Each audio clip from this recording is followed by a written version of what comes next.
The land of testing and more testing, and the test he was being tested for was one of those tests by which little boys and little girls are divided into those who do and those who don't, those who advance and those who retreat, those who end up in the ivy and those who end up in the streets.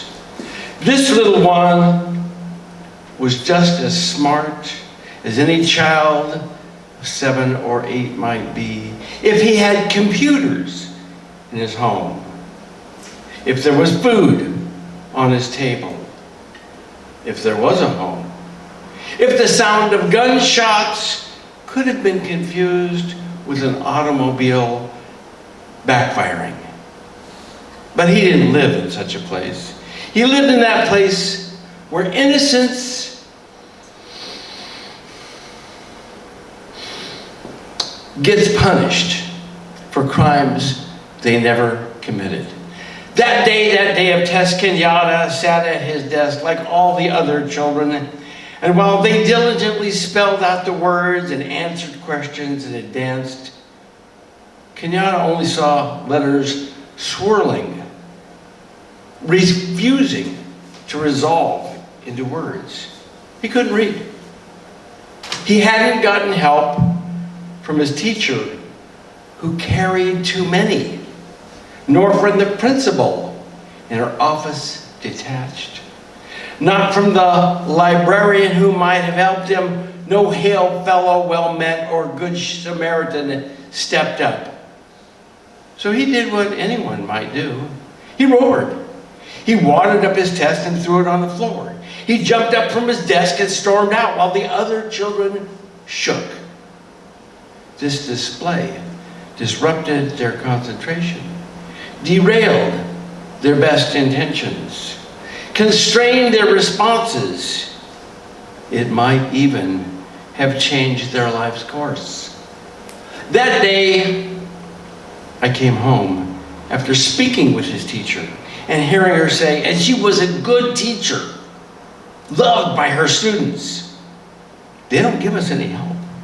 The children are so many, and there's only one of me. After speaking with his principal and hearing her say, teachers must learn how to deal with this on their own. We can't come to the rescue every time a child falls behind. I came home that day and told my wife, if this kid is not given a hand, he's not going to survive.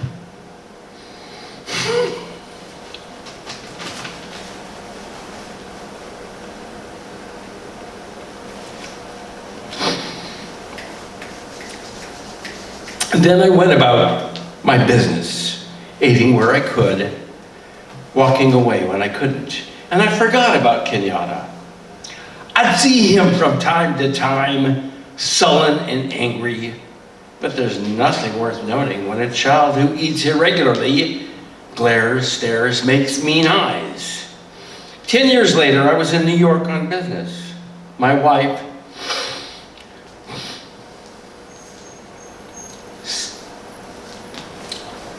sent me a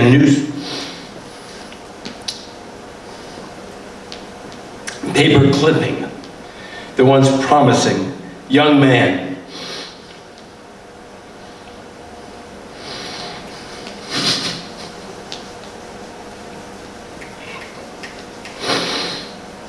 had been gunned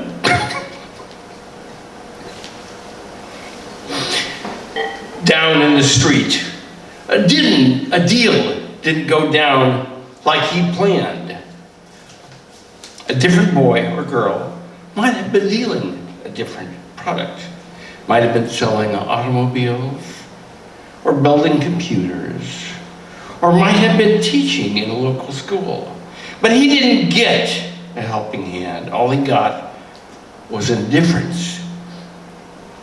At best, malevolence, more likely.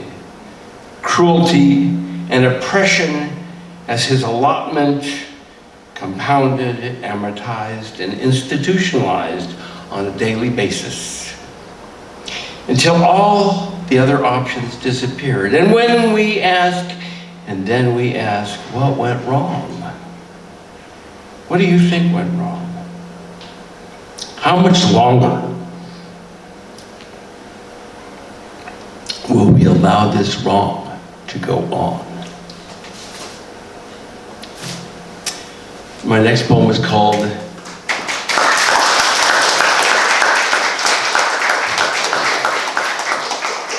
True Story. By the way, I was a reporter for years, so a lot of my poetry is true stories. Pretty much all of it. This next poem is called Pigs Always at the Front of the Line. And it's responding to a wonderful poem by a friend of mine called Tonga Wisen-Marsden. And the poem that I'm responding to is called Faceless. Today, the Bank of Silicon Valley collapsed, taken over by the FDIC, a federal operation supposed to come to the rescue of fools like you. But only fools like you would believe those lies, as everyone with eyes and ears wide open knows. Billionaires line up first for the handouts, fist over fist. And Larry Summers, the on-call misogynist scum, the self-same gesture of the universe, who muled way back in '08 when the homeless crisis got jet-fueled, as those same looters stole every damn home in these disunited snakes, or whatever the hell we call ourselves these days.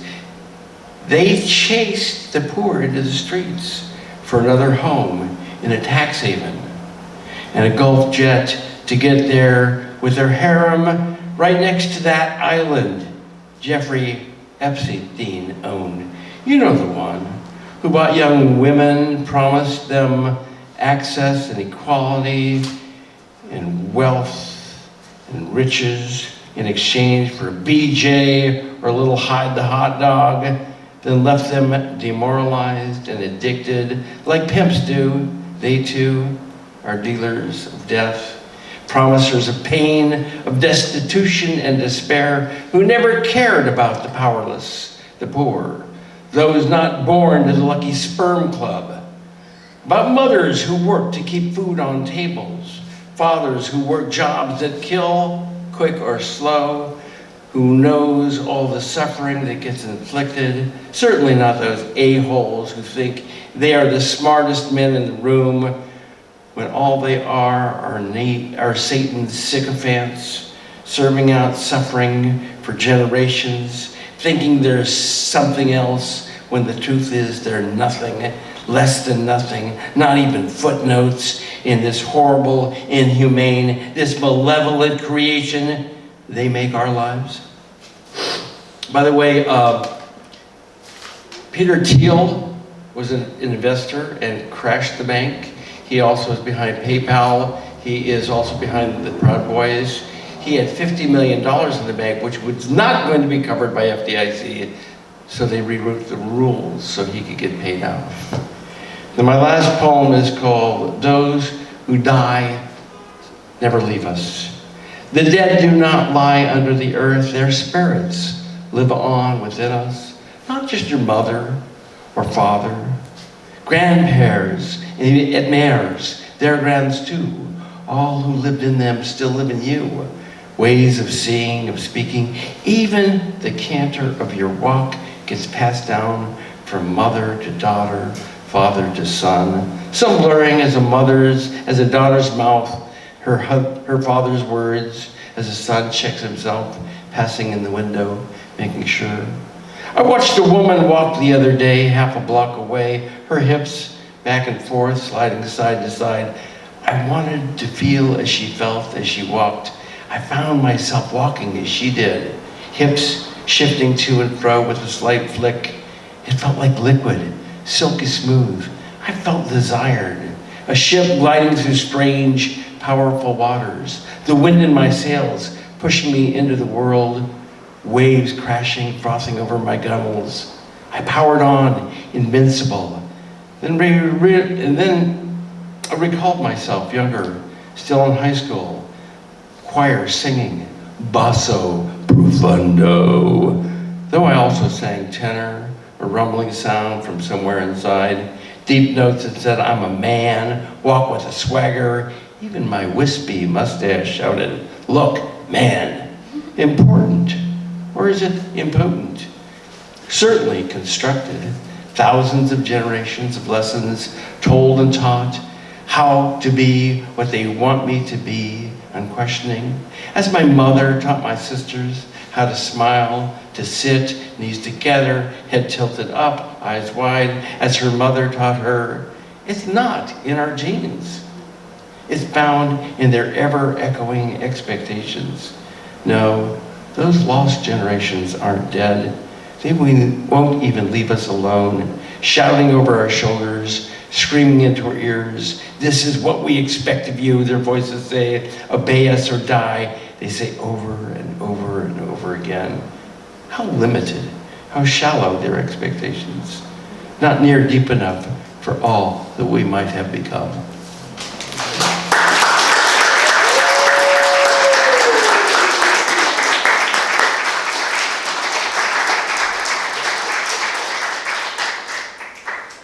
Amazing. Thank you, friend. If you enjoyed that, which you should have, check out dodsworthbooks.com. He publishes books of poetry by other poets and hosts poetry events. Fun fact about Fred, he has been banned from Twitter for life twice. Oh, that worked. Bad boy.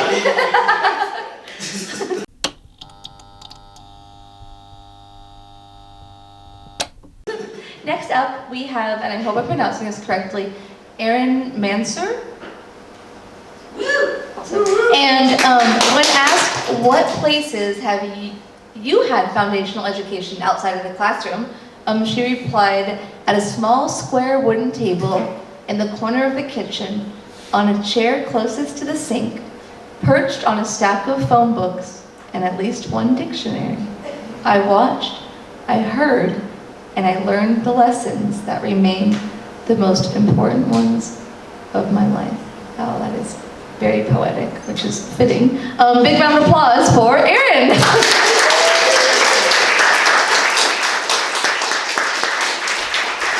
So one thing you should know about me before we get started is that I'm deaf. So I'm not exactly sure, I can't hear you and I can't hear myself. So I'm not exactly sure how loudly I'm speaking. So if I'm not speaking loudly enough, you have to let me know. This first poem is titled Lesson. Swing my legs covered in itchy knee socks to keep the dizzy numbness from sitting on the hard pew from spreading down and outward.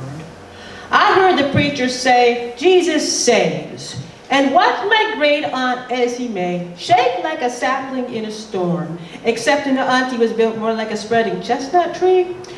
Then auntie calls out, Jesus, Jesus, a half a dozen times, each word rising in pitch and urgency, as if being pulled like a tooth from the back of her mouth. before collapsing in a writhing heap of skirts in the aisle facing the altar.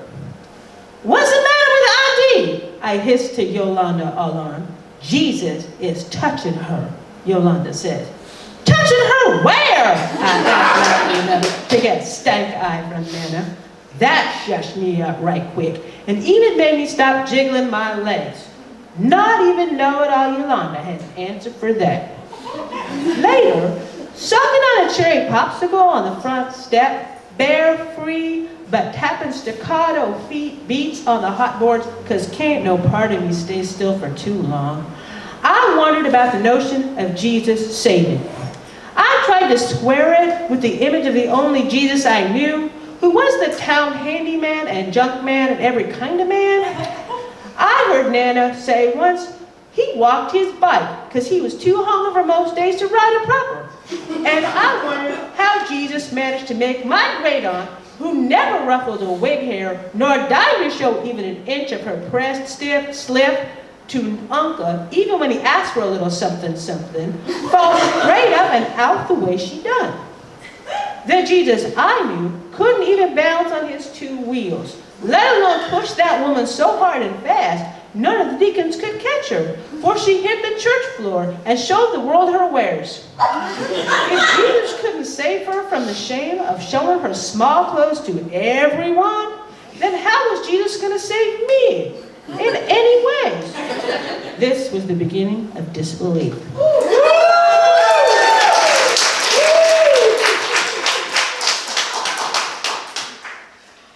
This second poem is entitled How to Throw a Punch. Could be nothing you done. Maybe he's had too much to drink, or he's making muo mocho for some pussy watching from the wings. Could be you remind him of someone he knew a way back when, none of that means jack, posing or no, take him serious, hate him for bringing his troubles to your door. Fix that hate in your head and feel it all the way to the floor. Make a mark of him as he comes up on you and keep his hands in your side eye, and don't be fooled by nothing he might be saying. Deadly intense felt before it's seen, like heat lightning on a clear day. Watch for it, feel it. The flash behind his eyes, that'll tell you when he's fixing to throw. Hold your chief hand closest to you, quick. Now, you hear me? Quick. Slam his ear with your palm laid flat like this. You hear that popping? You see them stars? That trick will give you time to choose your move. Make a fist with your thumb resting on the ridge of your longest finger, elbows facing straight behind you. Aim just past him and shoot with your knuckles leading. Put a tip in the angle and rotate your wrist toward the inside like you're pouring out a pitcher of water. Bring your hate from where it's sitting on its haunches on the floor. Let it leap through your legs right to the bastard's chin. Put your whole weight behind it and flex every muscle you got so that you don't make no never mind when the skin on your knuckles split. Expect him to have it in him to swing back and it land at least one of his own. No matter what, you don't go down. You hear me? You stay on your fucking feet. You make him work to fell you. And if you feel yourself going down, well, get in close. Take him with you. Side by side in the mud, you're even enough, all right, and he can't kick your head in. Listen, there ain't nothing wrong with a throwdown every once in a while. It gets the ugly out. And besides, taking your lick will remind you there's a beauty to drawing a pain-free breath, and not many gets to have it in this world. You're no better than the rest. If you're done like I told you, and he's still standing, still coming, well, you make up your mind to keep on hating for however long it takes to get the job done.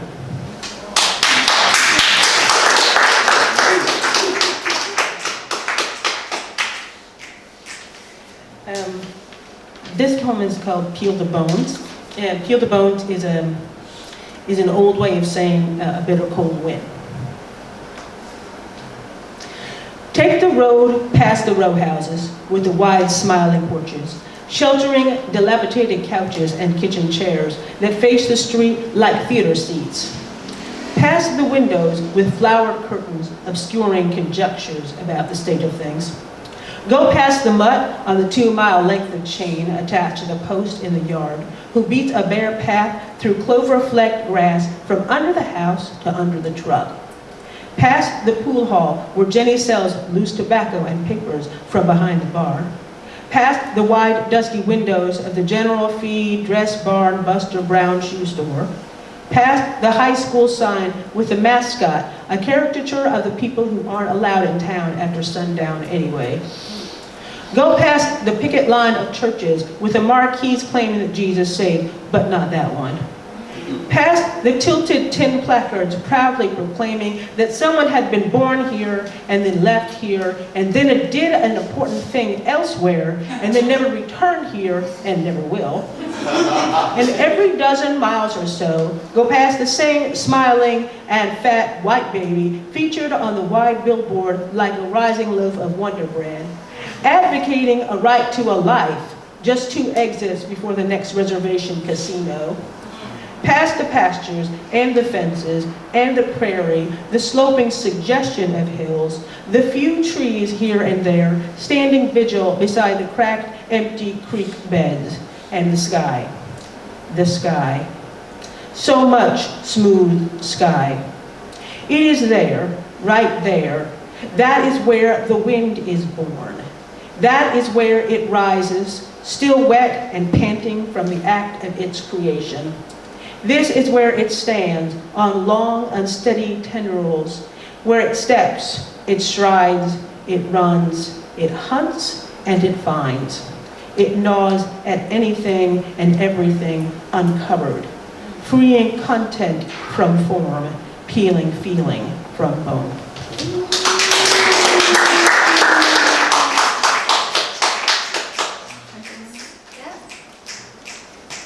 This one's slightly racier, and I apologize in advance.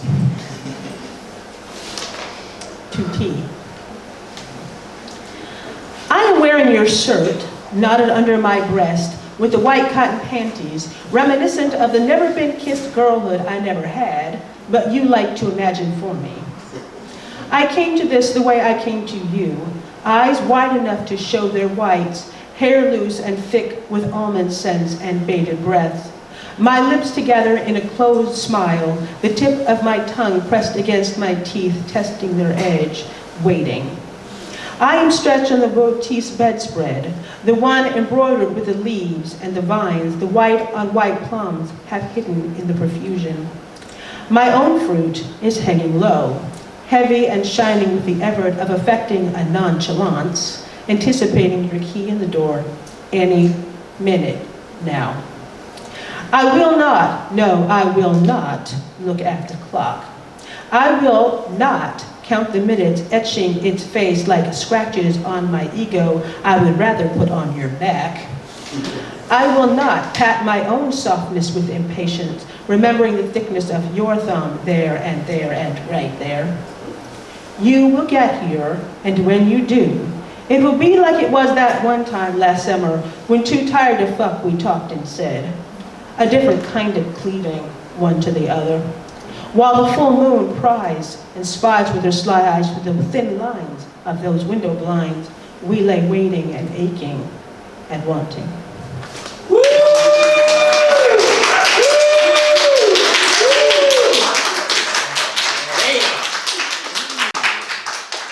Different kind of cleaving. We lie, waiting and wanting. I'm gonna be waiting for the next poems. Like those need to be in a. Well, we'll find out. I guess I'm gonna keep asking. When will there be a volume? When will there be a volume? There are actually. I want to invite up because so this is again the living room reading series. I'm sorry. And so we're gonna go into the salon portion in 1 second, but. Before we pop in, I'm just like pointing. Before we go in, I wanted to invite up Frank Arias, who you might know from such earlier living room reading series in Salon Times as playing the electric guitar right here. August 2022, feature. General hanging out and motorcycle rider. To it's a fact, to come up and I hear that there's an education-related thing happening. And so I want to hear about this project, one, and then I want to know, you'll see. Well, then we'll see. I always like things that end with, and then we'll see. You know almost certainly it's going to be a good thing. Never is as good as you think. I love Kevin, and his generosity knows absolutely no limits, which is to say I've begged him to allow me to take 2 seconds on hands and knees to talk about something. Evan Schneider, who's also here, and I are working on putting together just a very small little poetry press kind of thing called Paideia Press. Does anyone know what the word Paideia means? Any Greek scholars, any classics? There are points available if anyone knows. Right? It is the idea of a whole, well-rounded education, right? An education for a good citizen, right? Which includes the idea that we be engaged politically, that we be engaged in our government, but also as part of Paideia, which is a very wonderfully classical Greek thing, poetry is included as well. So we're starting a small little poetry thing for educators and those who are involved in education in any way, to go back to what y'all said, right? Education is in the classroom and also far surpasses any kind of box that you could actually put it in, right? So wonderfully, we're putting together this thing, and today we have Erin, who just read a poem, right? Many wonderful poems that are shocking and just how good they are, and I want more of them, as I've been the second one. Kevin said, where's the volume? I'm going to second that. And so we're publishing little quarter folds, which are these beautiful, they're kind of like broadsheets, but folded up. And so this is Erin's one. I'm sure Erin would be happy to sign it for anyone. And you open it up like this, and there's your broadside. Little poem inside. Little cute little thing. So yeah, so we're just doing that, which is also to say any of the poets in the room, those reading or not, who want to make little quarter folds with us, we'd love to talk with you and make these and publish them on our website and on our kind of literary press and journal as well. So I want to talk to anyone here who does anything with education. Anyone do anything with education in the room? Oh, come on, y'all. First and foremost, I know there's more people that do things with education in the room than raise their hands. It's all right. I was in the classroom earlier today. I get it. You don't always want to raise your hand. I promise. I get it. I hear you. But I know there's a lot of you. So I'd love to talk with you all about the press and about what you're working on, and I'd love to kind of see where things go. So thank you, Kevin. I'll give it back. Really appreciate it.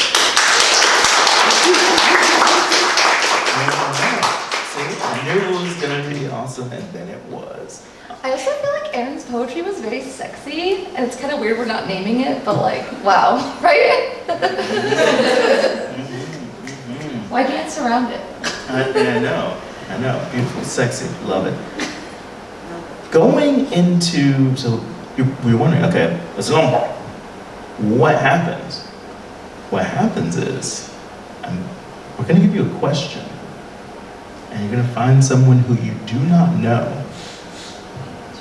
Oh no, it's scary. Or you can like start with something. Oh. I feel like if you're feeling weird about that, you can start with someone you know, and then once you've sort of solidified your answer, maybe branch out into someone you don't know. It's hard for some people. Oh yeah, no, I know. We're here to do, what I always say is that being in uncomfortable places is how we find new places of comfort, right? So, an invitation to be a little uncomfortable and to talk to someone you do not know about this question. What is an important lesson? It doesn't have to be the most, but what is one of the most important lessons that you have learned? And in this time, have this conversation, check out the typewriter. Remember, the typewriter's in the back. If you want to add a line, remember, there's books of poems. Remember, Evan and Frank are right there. Remember that if you want to ask questions about Syzygy, you can talk to I or Yeah, come and Angela. talk to us. Or you talk to us. And then also there are QR codes, like if you want to donate to the space, just, and then there maybe is a cash box somewhere, but I'll have to find that. One more time, the question, and then we're going to pop into it. What is one of the most important lessons you have learned?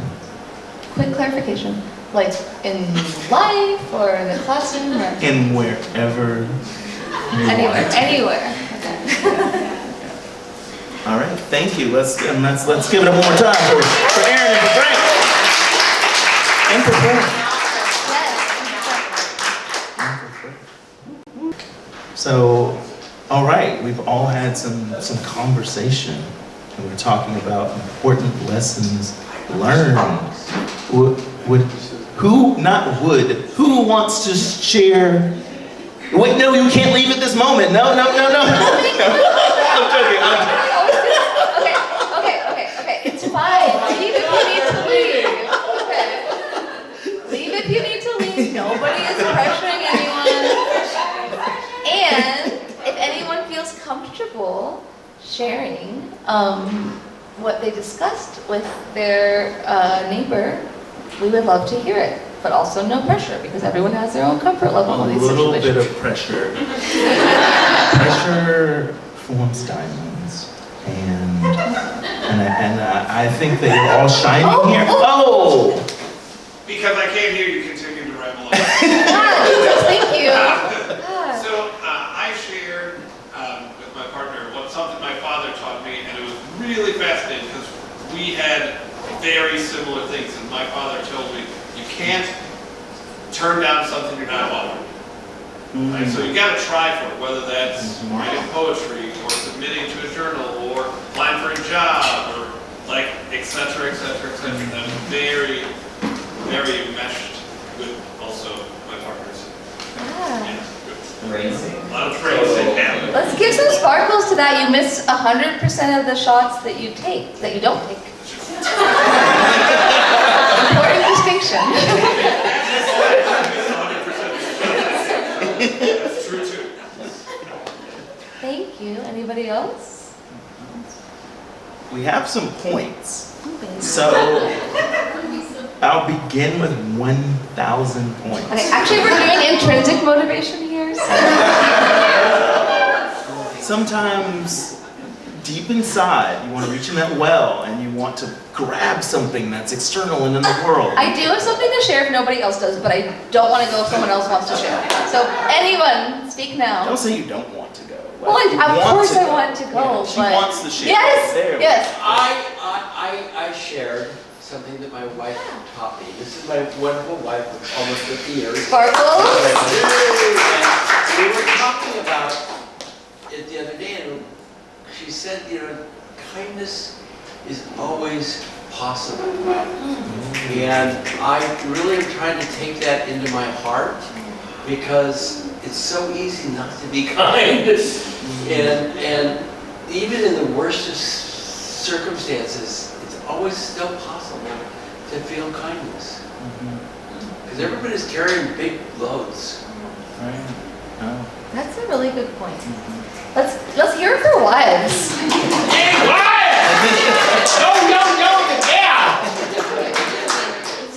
All right. Well, there's still more poetry. Woo! Yeah! We got some writing. It's gonna be fantastic. One more quick little plug. I promise it'll be quick. Next Thursday, Literary Speakeasy is happening at Martuni's. Anyone know Martuni's? Been there, it's fabulous. Right, it's happening. No, it's not karaoke. Okay, never it's mind. Literary Speakeasy, which is happening, and there's gonna be some fantastic writers there and an amazing host. Like, honestly. Oh my God. That guy is great. So, and Giovanna will also be reading there. Dolphin Dior. Sorry, I'm not. Okay, all right. You don't need to hear the rambling things I'm thinking of. Anyways, So- our next reader. Wait, what is literary speaking? Oh!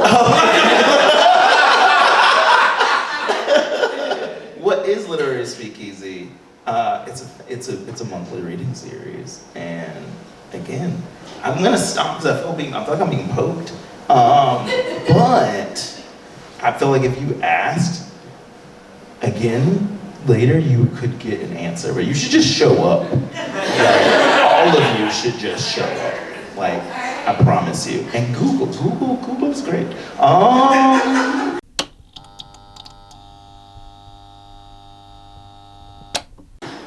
James Jason, when asked the question, what places have you had foundational educational experiences outside of the classroom? James said, living in San Francisco's Castro district and learning from my queer elders has been a definite education outside the classroom. Let's give it up.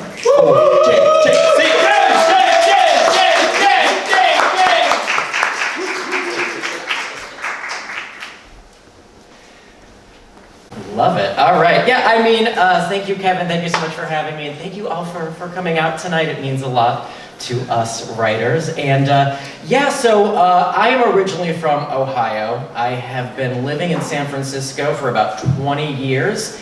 And as a gay kid from Ohio, you think you know some things until you really move out here to San Francisco, and then you really learn some stuff about your San Francisco queer community. And so I'm just gonna get right into it. And what would this have to do with education? Well, it's an education about our queer ancestry here in San Francisco. And because it is Lent, and it is almost Easter, this is called, if I could retitle this, I would, but I'll tell you that later. This is called Jesus Descends on Golden Gate Park.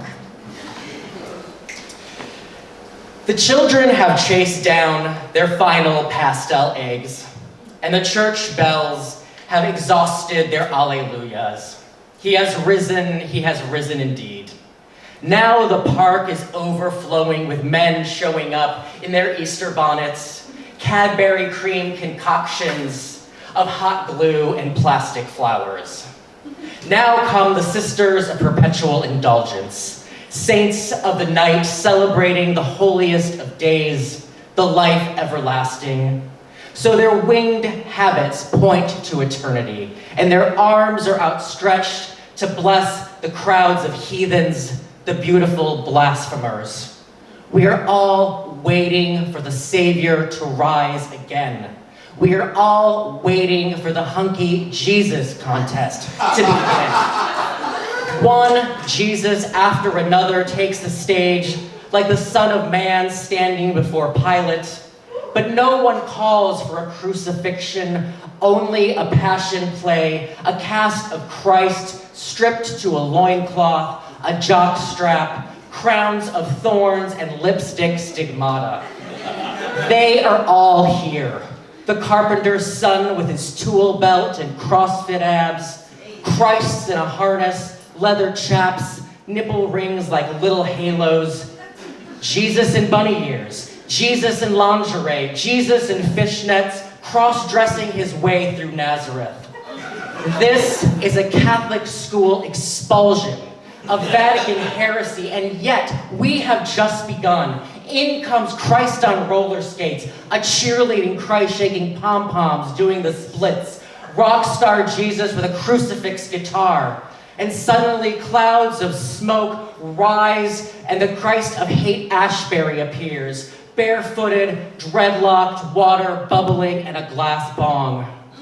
The Midwest grandmas clutch their rosaries, the Pentecostal bishops hold their Bibles high, and the televangelists speak in tongues. We are spit in God's eye. We are the Sodom and Gomorrah of the West. And soon we will turn to a pillar of salt. Soon we will pay a heavy price. Earth cracking open, bay turned to blood, frogs running from the sky, and disease and plague and darkness for 3 days. No one knows darkness like the men and women standing shoulder to shoulder in Golden Gate Park celebrating resurrection.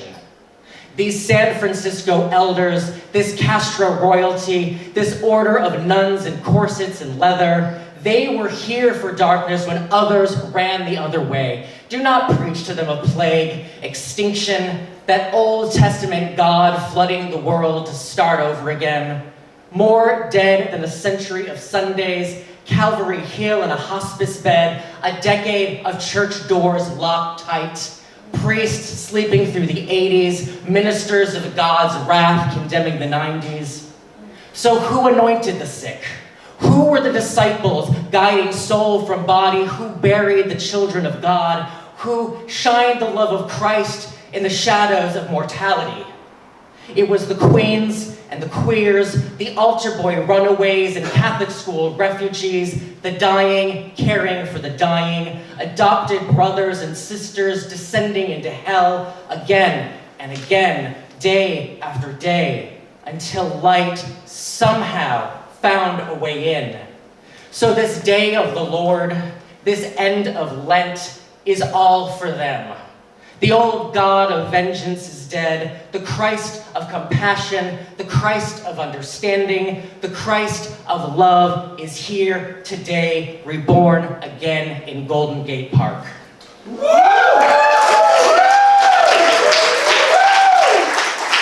you so much. I think I'm going to start needing reading glasses soon because, all right. Those were always in Dolores Park, and then they moved to Golden Gate Park, and I thought the Hunky Jesus contest is always going to be in Golden Gate Park. It's back to Dolores Park now. So this Easter, go to Dolores Park, and you can see the Hunky Jesus and the Sexy Mary contest. So there you go. All right. And this next poem, we'll call it education on linguistics and language. This is called They Still Say Faggot in San Francisco. It is a word I still hear when the Muni train pulls into Castro Station. Faggot. As in, this is where the faggots get off. This is where all the faggots live. It is just a word from the Old French, Middle English, faggot, literally meaning a bundle of sticks, branches bound together for a torch, a binding. It is only a word, and still I flinch as though I bit my tongue. I cringe because this is San Francisco, city in a catsuit purring at the moon, leather pups pawing their masters at Folsom. This is not Wyoming, rural Ohio. This is not my Catholic school or a Bible Belt country club. This is where rainbow flags umbrella the sky like a queer force field, a kaleidoscope bubble of security. And still, I look over my shoulder when walking home because a queen was beaten leaving the Eagle. Not a mugging, nothing taken. The only desire was to blacken eyes, break a tooth, stain the concrete with faggot blood.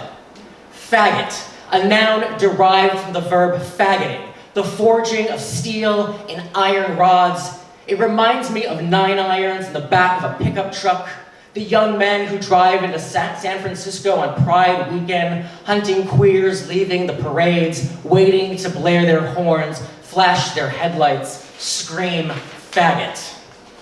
Fagala, an old Yiddish word meaning little bird, makes me think of Feather Lynn, a radical fairy beaten until unconscious, a Sunday morning left to die on the street where church meets to boast. Fragile body, broken wings, and yet I know that spirit is rising. Faggot, dating back to the 16th century, as in the faggot and the stake, the burning of heretics. A word even I use when I find the ones I love, when I find my friends at the bar. Good morning, my beautiful faggots, this first drink is on me. Because we are still a dying breed, and I am a pillar of fire. I am an extraordinary conflagration, a beautiful immolation. I am flaming. God bless you! Thank you, guys. I'll read one more, and this is totally, completely different. And I've never read it to people before. And since this is a very comfortable living room, I'm going to do it, all right? And we'll call this an education on art history. Everybody knows who Edward Hopper is, the Nighthawks painting, got it? All right, if you don't, Google it. but this is called Masterworks. Everyone wants to crawl onto the canvas of the Nighthawks, the dark, empty street where people are within reach on the other side of the glass in the warm glow of a cafe that serves breakfast all night and day. The sadness of life simplified with hash browns and buttered toast.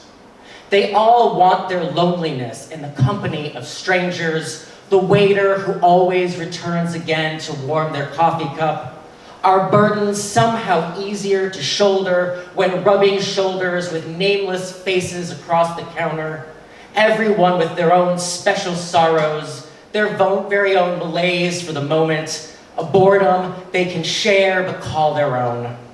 I understand the beauty and the communal melancholy of cigarettes languishing in an ashtray of smoke. The city always fading into twilight or teetering on the edge of dusk. Life always colored in the brushstrokes of shadows and pale blues and grief. Everyone lonely, but never alone. I understand it. Believe me, I understand. But I'd rather wander into Hopper's rooms by the sea. Sunlight sliding down white walls, not a soul in sight to chase away the silence. Only the Cape Cod afternoon and a door that opens to nothing but ocean. Unending waves and sky that lead the eye away and past the frame to a new life of new masterworks of your own creation. All we have to do is walk through and swim in hues of blue. All we have to do is go and go alone. Thank you so much.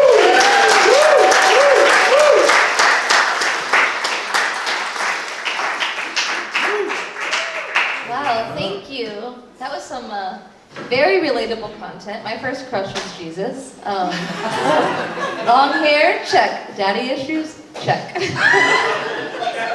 But anyways, check out James's book, The God of San Francisco and How Ghosts Travel. And of course, literary speak. Oh, you're just talking about. Are you the literary speakeasy guy? I'm the host. That's it. It's a push. Okay, so definitely check that out at Martuni's at 7 p.m. on the last Thursday of the month.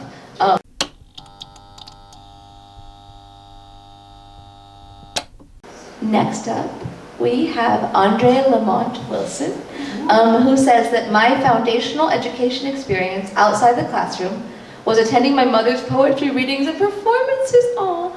Sometimes I didn't pay attention as a kid. Other times she embarrassed me. Little did I know that after her death, I would begin performing poetry using some of the things I learned from her. Oh, so we actually have a little boy, me and Kevin. Quick side note, Darian, who's 13, and he almost came tonight, and he was like, no, you're just gonna use your poet voice, which, you know, guilty. But that's really special. Can we please welcome up André?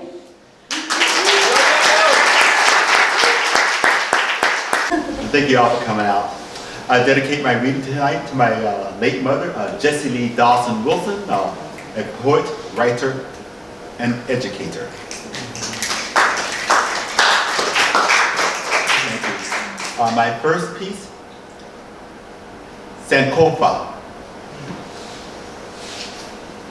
In Africa, where dance began, a bird planted her feet in green earth, folded black wings to her body, and balanced her egg on her back.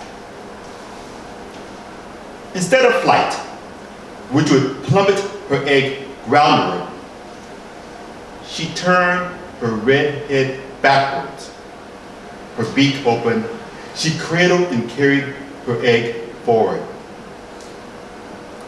People of Ghana named this bird Sankofa. San, to return, ko, to go, and fa, to fetch. Sankofa, for it is not forbidden to fetch the forgotten. Like the egg Sankofa carried from her back with her beak. My mother carried me first in her womb and then on her back. until she could carry me no more. She tried other means to ensure that I would not be left behind in school or in life. Gifts of old books I refused to read. I craved rocket ships instead of the past. My mother danced at school one night. I slumped in my seat to hide from peers who whistled and whooped at the woman whose bare feet drumbeat across the stage as feathers and fringes fluttered and flowed. My mother embodied Sankofa. She never forgot the cotton fields she picked as her mother had picked. She learned from the past and brought the past to the present.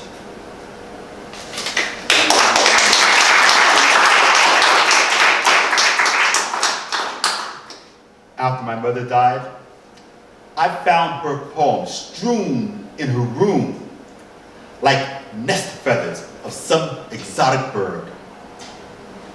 I rescued her poems from the past and carried my mother's dreams into the future.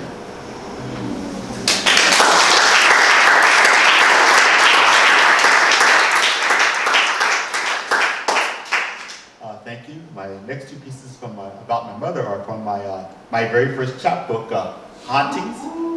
The winner of the 2022 Newfound Prose Prize.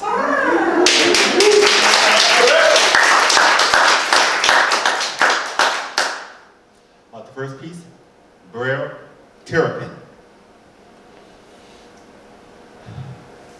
My mother left Texas and its lynching trees after graduating from high school in 1954. She returned to California, where her family had worked in the shipyards during World War II. She married, had 2 kids, and divorced. According to my elder brother, Terry, she called her mother back in Texas and asked, "Mama, can I come home and live with you?" Mama spoke into the phone. "You raised 2 black boys who've always lived in the city. One boy is fast like Brer Rabbit.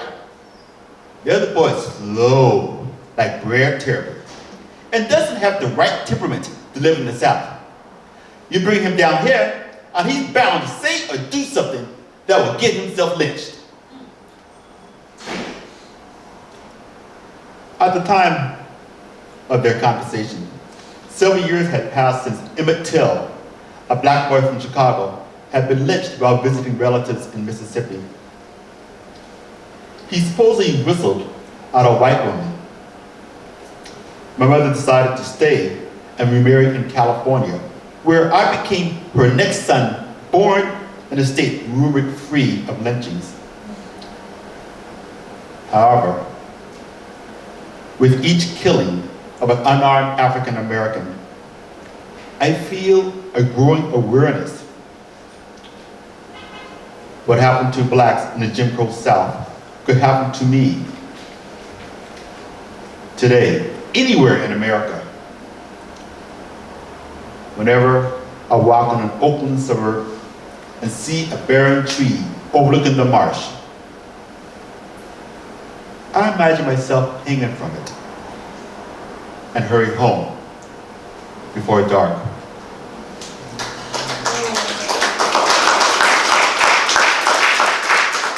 Thank you.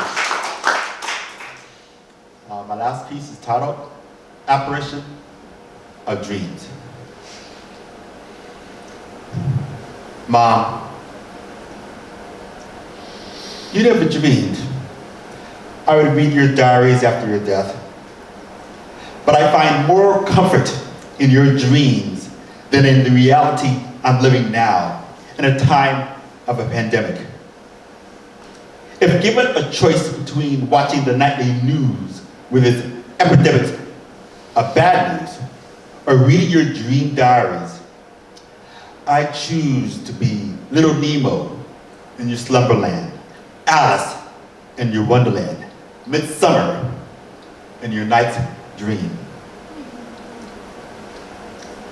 On September 28th, the day the jazz trumpeter Miles Davis died, you dreamed he was high up, wore a purple cape, and thanked you for your prayers. On February 10th, the day the Roots author Alex Haley died, you dreamed he gave you a big turkey wing, sliced you a lean ham, eliminating the fat. On one day, whose location I can't find again in 1,000 pages of your diaries, you dreamed of Maya Angelou. That's all you wrote. Dreamed of Maya Angelou. And on December 9th, when you gave me a copy of I Know Why the Caged Bird Sings, I hugged you. But on February 28th, when you saw her perform in person, you were disappointed.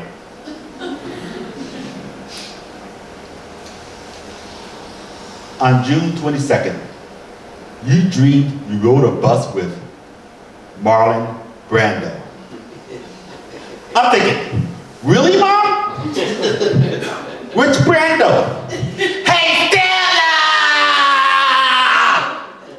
Or, I'm gonna make my house. Be careful, serious.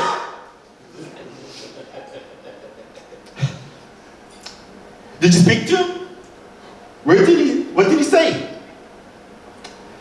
Just as I imagined you chatting with Brando on a bus through LA, I read the end of your diary entry. Also riding your bus was Lionel Richie of the Commodores. I'm thinking, really, Mom? What the hell is Lionel Richie doing on a bus with you and Brando? Lionel sang in a little high voice all the way home. You underlined a poem your son wrote. What happened to Brando? What does your dream mean other than the world's greatest actor serving as witness to your son's poems sang by the world's greatest composer? But I find your dream extraordinary for your imagination and ambition.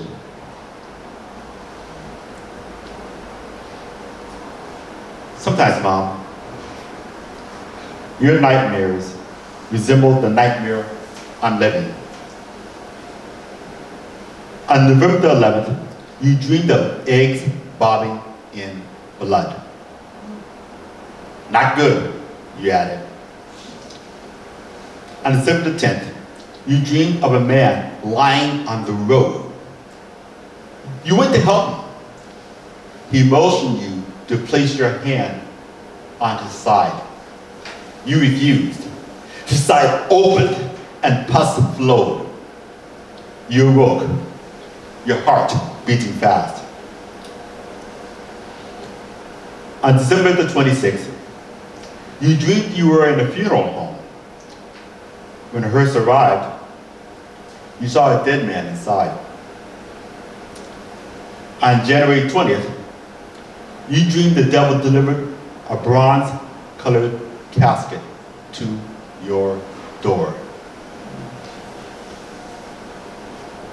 Sometimes, Mom, I wonder if, upon your death, as you knelt and prayed on a dirty carpet before your bed, and your heart spasmed until it stopped, you realized the dream you dreamed on January 10th. You walked down a dark street. Yellow neon lights blinked and attracted you like a moth to a porch light. You came upon a motion picture show starring Cab Calloway. Resplendent in a white zoot suit, he sat on a throne like the king of Sweden. His wide-brimmed fedora formed a halo around his head. A spotlight shined on him. He stood from his throne and walked through the black and white picture screen and into the movie theater in full color.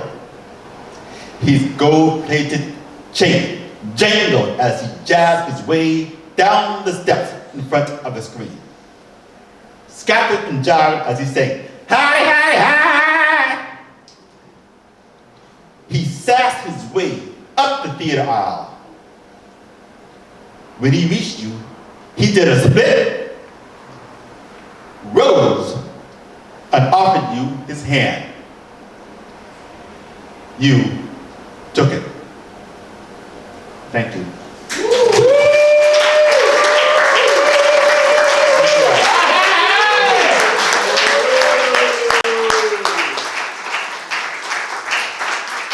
Thank you, André, that was beautiful. And I bet your mom loved it too. Yes. Now let's give it up for all of our writers. Let's give it up.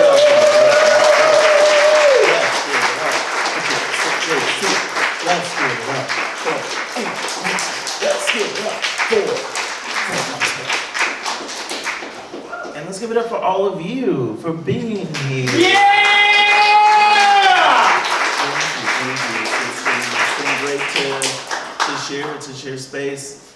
Quick reminder that 1, there's some books here. 2, there's some writers here. 3, there's that typewriter to type on. And if you come next month, which will be April 28th, I wrote it down. I think it is April 28th, 4th Friday. Then you'll hear what was written tonight. I'm gonna add some more lines to it. It will be all our poems, or you can check it out. livingroomsf.com. It'll also be in video. But you should be here because we love you here. And the theme is, cruelty. Oh, okay. So the theme is cruelty next month, so we'd love to see you back. And we really appreciate you being here with us tonight. All right. The QR code. Oh, yeah.